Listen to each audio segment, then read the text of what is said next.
నమస్కారం ఘంటారావానికి స్వాగతం. ముందుగా ప్రధానాంశాలు.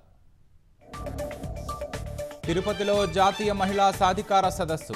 వికసిత భారత లక్ష్య సాధనలో స్త్రీల పాత్ర, సవాళ్లపై చర్చ.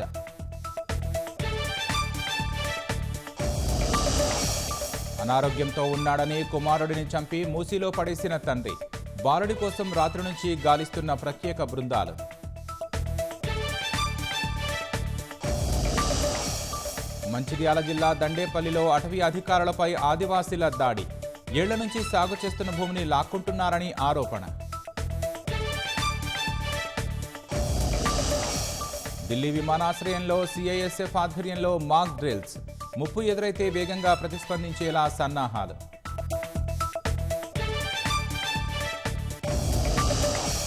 అక్రమ వలసదారులకు వ్యతిరేకంగా బ్రిటన్లో భారీ ర్యాలీ. ఆందోళనకారుల దాడిలో 20 మంది పోలీసులకు గాయాలు.